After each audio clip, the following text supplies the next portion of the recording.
one of the things I have a great question about is in between those who preserve their love for humanity and optimism and faith, and those who succumb to bitterness and nihilism. What is a differentiator between those two people that you've noticed? It's very interesting.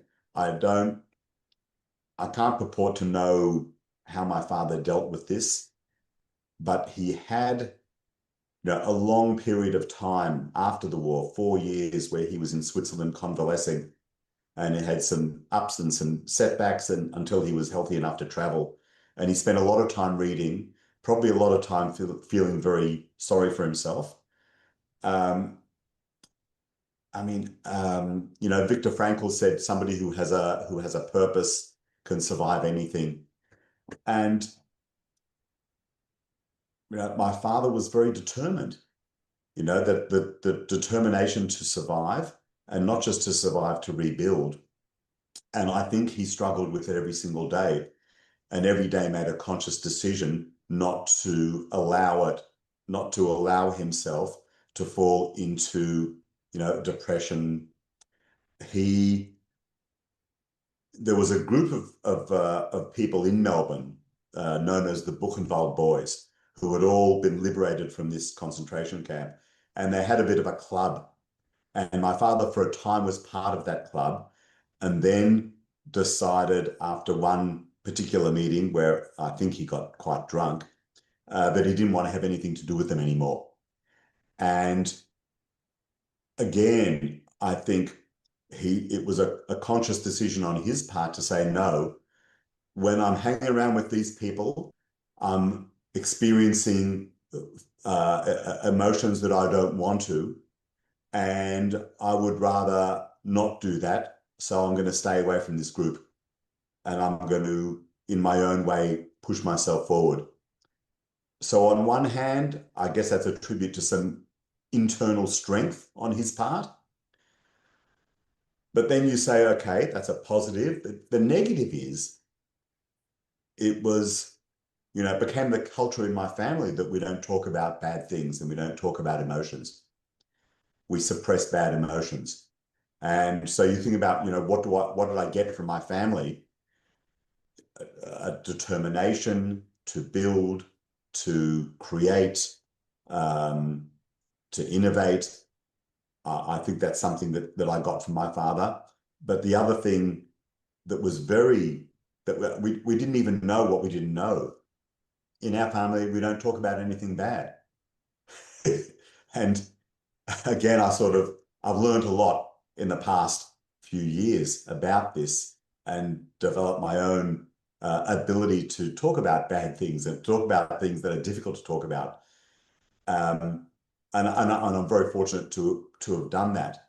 But I can see that it came from a place where that was suppressed, which means I had an upbringing that was, I don't know, emotionally challenged. I don't know what PC term we might use for that.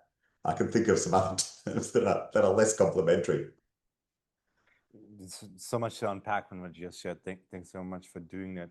And like for me personally, I could see a lot of, like, even Frankel at the end of his book speaks about that people who had left the camps, that some of them grew very bitter and felt betrayed by life itself. And there was always one thing. I think it was Elie Wiesel who wrote in his book about it.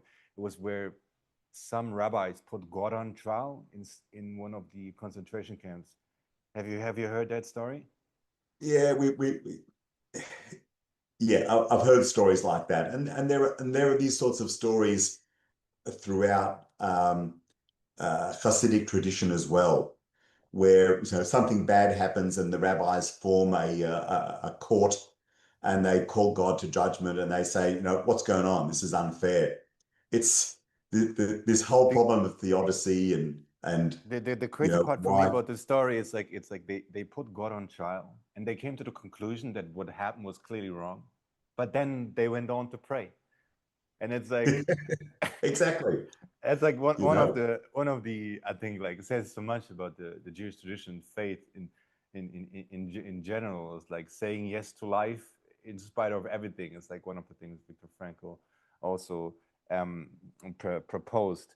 Yeah, very interesting. If you could like consult with one of your ancestors from back then, who would you pick and what would you ask them? Like if we would Oh find a boy. technology to have the family tree interactivize, then maybe we could back and forth and have, instead of me as a poor interviewer, you have one of your own answers that you can have a conversation with. Gee, that's difficult. I don't, I would have loved to have met my grandfather, my father's father. Um, I think I think I looked like him. We don't have photos of him. Um, and but whenever I used to cut my hair very short, my father would be very annoyed, and I think he didn't like that. So, but I'd love to know from him what life was like. I've heard it, from my father, bits of it, of what life was like in this small town in Poland. Because my grandfather was a businessman and my grandmother worked with him in the business, and they were, prominent within their community and well off and very generous as well.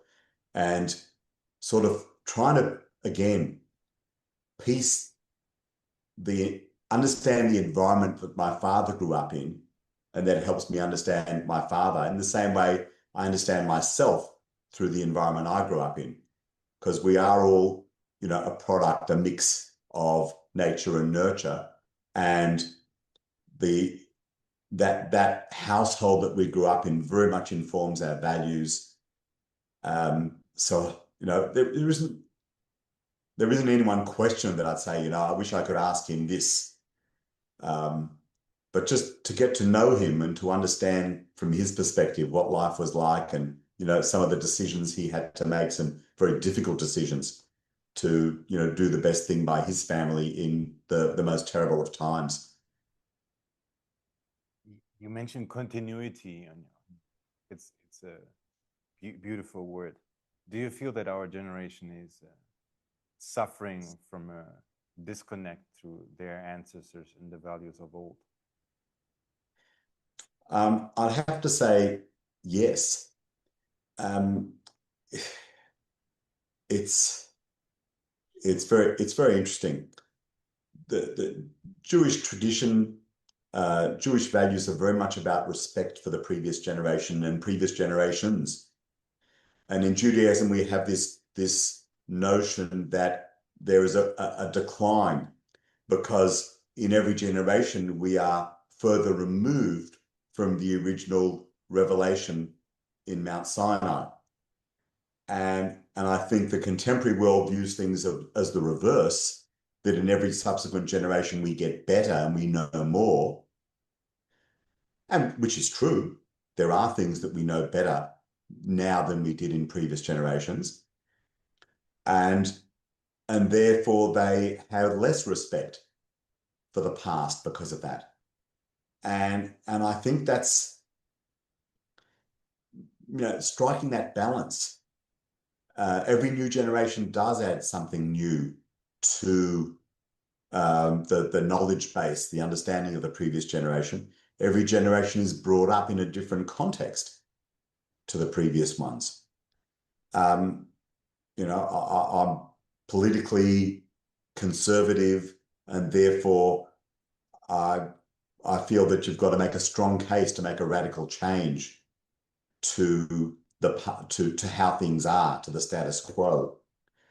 Um, on the other hand, the other side of politics will pursue, at its extremes, change for change's sake.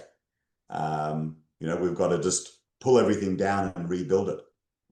So, yeah, I think there is a lack of respect for history, respect for previous generations, and the wisdom of the past, because there is so much wisdom there that we can tap into that's still very, very relevant to today. On our way here, I went past Berlin is full with little ancestral artifacts that they still speak to you, both both good and bad. Every corner here has a meaning, a message, and there's some philosopher or ideologue from the past who still has a statue or a quote or something like this going on. And one of the things I grew past is there's a little hole in the floor in front of a great palace where there's glass where they have empty bookshelves, and it's a memorial for the books that the National Socialists burned back in the days to eradicate the history. You yourself, David, are an author. When did your journey of becoming a writer start? Because I feel writing a book in itself is a revolutionary act, so to say. When did it start? So I said to you that I was very good at some subjects and not good at others in school. I was very good at maths and physics, and I was very bad at English. And I say it now almost with as a badge of pride that I failed high school English. Uh, I did not like We reading can the we can books. take we can take a pause here. What is it now that you're a best-selling author? What would you tell to that particular English teacher who failed you, so to say? The I failed because I didn't put in the work. Okay, and we can keep running on this. I failed because I did not do the work. I didn't like the work. I didn't like reading the books. I didn't practice doing exams. I did the stuff that came easy to me, and this came hard. So, what would I say to my English teacher back then? Or what do I say to my kids now? To say, what I'll say to them is that whatever you did in school does not define you. And the Australian school system now, the Victorian Certificate of Education, is an awful system, and it puts pressure on kids for 2 years to get some magic number that they think is going to be the key to their success. So to anybody who's gone through that system, I say, screw it. It doesn't define you. I failed English. I was very, very bad at writing and written expression back then. And now I'm an accomplished writer and author. So the biggest lesson for me is that you can reinvent yourself. You could learn new skills and develop things at any stage in life. And that's the most important thing to know. It's that growth mindset. So if you want to know my journey as an author, it started with a chip on my shoulder for having failed English. Um, have you read by any chance Laszlo's Polgar's Bring Up Genius, or do you know of the story of the I've, Polgar I've, family? I've heard of it. I've heard of it. I've not read it. And I'm actually not a big reader of books these days. I actually prefer to consume articles because it's just more efficient. I mean, I'm not a quick reader, but I'm thirsty for information. And a book would take me, a non-fiction book would take me a long time. Actually, a fiction book would take me a long time too. And so I don't read a lot of books. I do read a lot of summaries. I do read a real lot of articles. Every week I probably read probably one book worth of articles. Maybe in terms of volume. Um, I don't know if you want to know more about my journey that led me to write a book. Let me pick up on something before that. So Polgar Okay. was Polgar was an interesting person. Like Polgar looked at all the geniuses from history, the people who really excelled at their craft. Like I think he looked at Bach and at some of the Da Vinci and all these things. And one of the things that he found was his thesis was geniuses are not born; they're raised through a particular form. And one of the things he mentioned was the environment and early childhood specialization. And to test his thesis, he, in romantic manner, like wrote, I think, in a newspaper that he was looking for a wife to test this, and then he found Clara, and they picked chess as a discipline to test this experience that they can create a genius on purpose.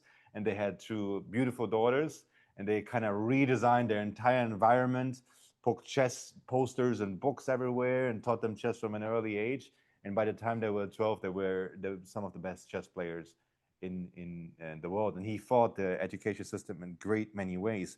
My question for you is, you grew up in a business family. Do you feel that you've been early childhood specialized in um, the craft that you are still to this day are engaging in, which is like wealth advisory and success management, all these kind of things, and entrepreneurial excellence?